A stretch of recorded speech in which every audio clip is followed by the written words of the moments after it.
குணப்படுத்துறதுக்கு இந்த மாதுளம்பழமும் தக்காளி பழத்தினுடைய தொலியும் பயன்படும் நண்பர்களே. புளிக்கு இயல்பா மாற்றா தக்காளி பழத்தினுடைய புளிப்பு கொஞ்சம் எடுத்துக்கொள்ளலாம், நல்லதுதான்.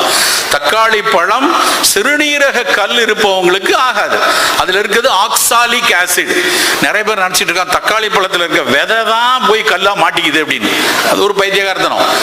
தக்காளி பழத்தினோட விதையெல்லாம் போய் சிறுநீரக கல்லெல்லாம் போய் மாட்டாது.